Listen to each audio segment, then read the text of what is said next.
let's talk a little bit about the FAU win. And we came in on Friday and in this room right here, and I asked everybody to take out their phone, okay? Coaches, players, everybody. And I said, everybody, hashtag business trip. Still on the board right there. And I couldn't have been more pleased with the response. It was a business trip from the very beginning, from the time we practiced on Friday to the trip itself, the mentality, a disciplined mentality. I've never been around a great team that wasn't a disciplined team.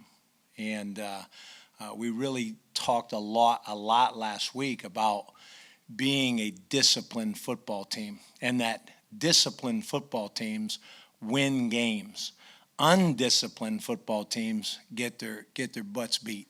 Okay, and for us to go out, and it was something that we started last Monday, business trip, go out and be a disciplined team, play a disciplined game, and to play a game without any penalties for the first time in school history, I thought was amazingly indicative of the commitment of the coaches, of the players. We had no self-inflicted wounds. We played the game like a winning football team plays. Obviously, we were very, very explosive offensively. We had 18 explosive plays. 18. That's pretty amazing. Obviously Purdy, Omega, just obviously a tremendous tandem that they were in the game. It was just really, really exciting. And like I said, I just, as the interim coach, a lot of stuff going on last week. A lot, the way that we just, stayed laser focused on what we were trying to accomplish. And that's one win. That's one win, okay? And this week, against UAB, we're going to try to, we are going to go get one win, and that's what we're going to do. But again, I couldn't have been more pleased. I thought, defensively last week, there was some we gave up some run yardage, understood. But I'll tell you what, when it was time to make a play, we rose up and made fourth down stops. Couldn't have been more proud of Oz and the defense. Big boy scoop and score. Big boy scoop and score, to put the game away. And it was a great moment with Katron. We were together at Jackson State with Deion Sanders a couple of years ago, and I've watched what he's gone through, and he hasn't had an easy pathway to success, and to see him, make that play, scoop, score. I mean, guys, I didn't stop smiling for the rest of the night. It was just truly amazing. And in the locker room, the celebration after the game, I mean, that's what makes it all worthwhile. That's why you do what you do. That's why you work so hard and lift all them weights and do all that. But you got to give yourself a chance to win by how you prepare and how you play the game. Are you a disciplined football team? Okay? And I'm going to say that many times, okay, because that's what it's going to take for success. For long-range success as you move forward in this football program is the more disciplined we can be, the more games that we'll win. And so I couldn't be more excited about the win that we had against FAU. This week, guys, you guys know it's senior week. Okay, huge week for our seniors. Make sure they go out the right way. We began honoring our seniors today in our team meeting. We honored our seniors on the football field at practice today. We will honor them all week long. In everything that we do, we will honor our seniors. And we made a commitment to those seniors that everybody on this football team, coaches, trainers, the commitment is whatever it takes to help the seniors leave that field victorious on Saturday. That's what it's all about, and that's exactly what we're going to strive to do each and every day. Okay, and I'm sure there'll be questions. UAB, Trent Dilfer has done a nice job. Jalen Kitna, the quarterback at UAB, I was with him at the University of Florida. We were together there, and so I know he's a talented young guy, and he's got really good arm talent, and he can move around decently well. He's a very, very solid guy. Shanks is a All-American freshman for him. He's a really good wideout, does a lot of good things, okay? Defensively, they've got a top 15 pass defense. They do some good things there. There'll be a challenge to us in our passing game. I think one of the things that I was a little bit disappointed in, guys, in the game against FAU was our ability or inability to run the ball. We've got to do a better job. We've got to create air in the defense for these running backs, for Norton and the guys to get them going. And we never really got them going. We never really, but I thought that our guys, and again, it's like whatever it takes to win. Whatever it takes to win is what you got to be prepared to do. And, it got so that, hey, I told Mike Miller, I said, you do what you got to do to win the game, to move the ball. Okay, and we had a true freshman quarterback throw for 400 yards and 3 touchdowns and just act like a seasoned veteran. Okay, and I just got, again, he's my guy, Purdy, and I just, every time he steps on the field, he's going to continue to get better and better. Every time he steps on the field, he'll be better against UAB than he was against FAU, and so we will work. Our preparation will be very complete this week. It's a home game. It's senior day, and we had a really spirited practice today. Felt great about it, and so look forward tomorrow. Questions? You brought up the discipline point of it, having 0 penalties, but what does it do as a coach when you implement something like that and then the guys go out and do exactly what you asked them to do? What does that do for you as a coach? Well, I think it says so much about the character of our players, and it's like, I'm going to tell you, I don't know how many times you guys have been in the state of Florida. You go down to the state of Florida and you take teams in there. I coached at Florida State and at Florida. And so, kids like to get out and about. You may a lot of times in games like that down there, you have some kids in particular. We just let our coach go. We got an interim coach. A lot of times that maybe you have a few guys out past curfew, and we didn't have a one. I mean, like I said, from the moment on, all week long we worked extremely hard. But when we wrote, on the phone, we put #business trip. It was almost like we stamped it. And I'm just not going to be part of, an undisciplined group, a team that, commits unnecessary fouls, pre-snap fouls, all that type stuff. I mean, I truly believe, that you have to honor the game by how you play it. And if you honor the game by how you play it, football, I say this too, if you'll love football, football will love you back. It's the best game in the world. And there's a right way and a wrong way to play it. And I couldn't have been more pleased with how we prepared to play the game against FAU and how we actually played the game. How about the kicker? Unbelievable. Okay? And didn't miss a kick, kicked them all out of the end zone. I mean, this guy, Rusnick, is amazing. And I'm excited that we're going to see him. He'll kick for us Saturday at home. It'll be awesome to have him out there. So, but again, I'm going back on you guys. So go ahead, keep going on UAB. You talked about Mike Miller in the offense. What did you see that was maybe different in this game from Mike? Obviously, aired it out a lot. Purdy threw 14 passes of 20 or more yards. Yeah, I tried to free Mike up. I tried to free him up and just really, as a head coach, sometimes you can, you want to make recommendations, and I've been a play caller. I've been around, I think it's really, really important for him to have a clear mind and just feel really good about, his ability to call the game. And that's what I tried to do for him is just create a situation where there was very little noise on the headset. I told all the coaches I don't want anybody talking during the drive, okay? I want the offensive coordinator to have peace, and I thought it worked out well, him being on the sideline, him being able to communicate with Purdy, and I just thought that was a real positive. But I thought Mike did a nice job. I thought he called a nice game.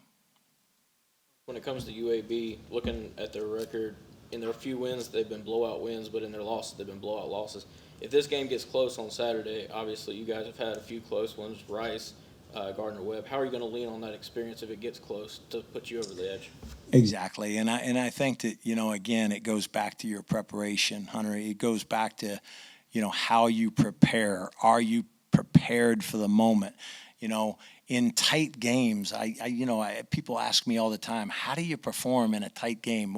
How do you not let the pressure, they always say pressure bursts pipes. And that type of thing. And I just do it right so many times you can't do it wrong.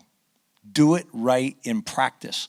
And I'm extremely demanding in practice about getting it right, doing it right. If we don't, run the play and run the play right. And we have a deal here we call Xerox if the play is not run right. And we Xerox it, we run it again. And if we have to run it 3 times or whatever it takes to get it right, we will get it right, And I think that we have created here a situation where we've got a bunch of guys that aren't going to flinch. Regardless of the situation. We're going to play the play. I thought they really amazingly responded to, play the next play. The only thing that's important is playing the next play. The last play don't matter whether or not it's good or bad. Play the next play, and holy cow, did they respond that way in the game? Because we had some tough moments in the game against FAU. We had some things going, the other way, and I thought that again, it went back to the coaches and the players. Nobody flinched. There was no panic. There was nobody screaming, yelling. I can't do that. I can't be around that type. Be a pro, be a veteran. We're all coaches. We're all being paid to help these kids, and that was my message to the coaches. The whole game is help the player, help the player. Go coach the player. Make in-game adjustments that are going to help us win. Deshaun have a very good relationship dating back, far with Mike.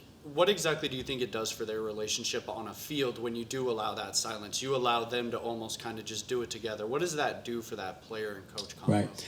I think that the thing that, as a good head coach, a successful head coach, is it's about empowering your assistants, empowering your players. How do you empower? You show confidence in them. I told Mike, I said, Mike, you're gonna call a heck of a game. You're gonna do some things in this game that we haven't done. We're gonna take a very, very aggressive approach to pushing the ball down the field. And Purdy is, guys, he can be one of the best. I recruited Vince Young. I've been around some of the best quarterbacks to ever play the game. I think this kid right here has got the potential to do anything and everything he wants to do. And we are going to empower him every step of the way. We're going to lift him up, and we're going to make him continue to feel good. But most importantly, and I was with Shedeur Sanders for the past 2 years, really, really gifted quarterback, making sure that we surround him with the right talent. Surround him, protect him, have a running game, do all those things. And I think that we're really headed in the right direction that way. Again, I think the synergy between Mike and Purdy, Deshaun is outstanding. Their ability to communicate, and this is what Purdy does such an amazing job, does such a great job, guys, is he sees the field extremely well. He can come back to the boundary and sit down and communicate exactly what he saw. There's so many guys can't do that. It gets fast and they just can't do it, but Purdy really sees the field extremely well, and I think again Mike has done a really nice job with Purdy and fundamentally developing him, and his drops are so much cleaner, but most importantly, his eye discipline is outstanding, knowing exactly where he wants to go with the ball, and that's because he's coached well by Mike. obviously football is the next man up, but how have you guys handled some of your players hitting the transfer portal this past week and a half? You know what? I tell you what, it's all part of the deal now. It really is, and it's football the way it is, and their kids are going to get in the portal. There's kids that got in the portal that are going to play for us Saturday. I mean, there's people got all worked up. Our kicker said, our kicker goes in the portal, but he said, hey, I'm playing Saturday. I'm going to kick for the Charlotte Niners. I got business to handle, and I think a lot of it has to do with how comfortable they are, how they feel, who's the new head coach going to be, that type of thing. All those things play into the decisions that our players will make as they move forward. But I'm for the player. 100%. I am for the player. The player decides he wants to look at his options. And guys, you get in the portal, you look at your options, you come back out of the portal, you're back with the team you want to be with. There's no concrete deal as you jump in the portal. You can get in, you can get out, and like I said, kids now today, they want to see what their options are. They want to see how much money's out there. How do you think it going from 120 to 105 scholarships will impact the portal? I mean that remains to be seen. But I think that it is what it is. I mean the portal. I think what we've got to do, guys, with the portal is we've got to have some type of salary constraints. I mean it just absolutely blows my mind that there's a quarterback that's going to make over $10 million. Some people said it was 12. I mean, $10 million. I mean, there's got to be we've got to, as we move forward, get some type of organization, some type of detail on this, some sanity to it, and I think that that's certainly in the future. And about being close to this group as associate head coach, but now that you've moved into the interim role, what have you learned about this group that maybe you didn't know earlier or couldn't see? They want to please. They really, really want to please overall.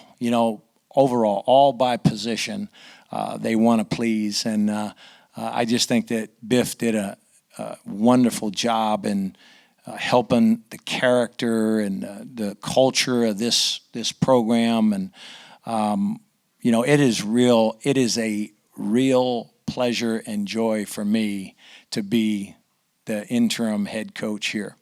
And I want to say something, guys, right now. I think that, and I'm a little bit sad, okay? I'm a little bit sad. And you guys may be able to verify, but I was told that a guy that I worked for 14 years, a guy that I loved like a father, was let go this morning at the University of North Carolina. Can you guys verify that? Mac Brown. And I'd just like to say to Coach, he's an amazing man. He's a Hall of Fame coach, but more importantly, he's a Hall of Fame human being. Okay, I'd love to have one person say something bad about Coach Brown, and what he's done through the years with players. I was with him at North Carolina. I was with him at Texas. Guys, he's just, like I said, amazing man, Hall of Famer. As good a college football coach as there's probably ever been. I wish him the best. I tell Coach Brown, I love you. I love you to death, and wish nothing but amazing things for him in his retirement, him and Miss Sally. Now we have linebacker Prince Wallace Beema and offensive lineman Johnny King. Go ahead with questions. This is for both of you. I asked Coach Brew kind of. He said he came into last week with a few goals, and one of them was avoiding penalties. You guys had 0. When you have a coach come in and give a message like that, and then you guys are able to apply it that quickly, what do you think that says about just this roster as a whole? Yeah, I mean, I think that we respond to whoever is in the leadership position. Whatever they say, we want to get the job done, and we know that, being a disciplined football team, he said last week, disciplined football teams win. So we knew that we had to be a disciplined football team to win the game. So I think that, everybody bought into what he was saying, and I think that on Saturday it showed up. So, on point for real, everything he said. For both of you guys, y'all been here for a long time. You guys went through a couple coaching changes. Has it hit you yet? Start with Johnny and then Prince. That Saturday is your last game here. Yeah. I try to live in the moment. Try to be where my feet are. I think it'll hit me after the game Saturday. But I try to really enjoy where I'm at, what I'm doing, because the way I think about it is if I look to the future, I'll never enjoy where I'm at. So. Same what he said. I try to live in the moment as well. I feel like it will hit me as soon as the clock hits 0 on Saturday night. But as of right now, I'm just trying to cherish my time here with all my guys in the locker room and the staff that we have now. Last week, it's like with 2 games, there's a lot of memories left to be made. He said that there's a lot of things we can still do. What was Saturday like for you guys after kind of the week that had been? What was it like for you guys to be able to go to Boca and do what you did? It was fun. We went out there, and I felt, and the team felt a sense of like freedom, not from anything that had happened in the week. It was just, we just went out there and played free, and that wasn't because of anything that happened during the week. It was just because of the message that I think that was sent to the team, and everybody just kind of went out there and played like they had nothing to lose. Yeah, I feel like it felt good to just go to Boca and just get a win, knowing things have not been going our way this past week, this past season for real. But it was good to know that everybody can come together and just handle business, like y'all said, with no penalties during the game. So, that was very good. Johnny, the one thing Coach had brought up that he said, maybe the run game, we'd like for that to be just a little bit better. From an offensive lineman's perspective, what do you think maybe FAU did or maybe you guys didn't do that kind of led to that, and what do you think you guys can do to kind of correct that this next game? Yeah, last week I just don't think we ran the ball very well. We didn't run block very well. There's some things that show up on tape that we didn't do correctly. This week's going to be a lot different. We got to have the mindset, the mentality to go out there and move people. And that's kind of always the mindset and the mentality. We just got to go there and do it. Last week we didn't do it. That's just a simple answer. This week we're going to go do it. So. You alluded to it, but for both players, you mentioned living in the moment, staying in the present, but once it does hit you, come when the clock hits 0, what's it going to take to go out on top with a win? I think that what it'll take for us to win, is, like Coach Bruce said, be a disciplined football team. And it all comes down to who wants it more, who wants to actually go out there and play football. Unfortunately for both of the teams that are going to be playing here on Saturday, there's no bowl hopes. It's the last game. So it's all about pride. It's all about why you play football. And it's all about just why you play football. Pretty much. Guys that are, going into a senior day, how do you maybe get that sense of, I guess, pushing for it for some of the younger guys who see they still have a couple future years, they may have that. How do you kind of impart that message on them that, hey, it's our last chance, play for us? Because Bruce said that's a big part of his messaging this week. Yeah, I always, appreciate the younger guys in the program. They all work very hard. But, and I appreciate the message from Coach Brew, but at the end of the day, I want them to play for themselves too. I play for my teammates and I also play for myself, but I don't want them to go out there and play for me. I want them to go out there and put a product on the field that they're proud of and better their life as well. So. Yeah, I like to tell the young guys as well, they come to me telling me they playing for me, playing for the other guys as well. I just like to tell them, just play for yourselves. Make sure y'all go out there and put good things on film. I appreciate everything that's being said from Biff. Not from Biff, from Brew, and the players want to appreciate us, but just go out there and put good things on film.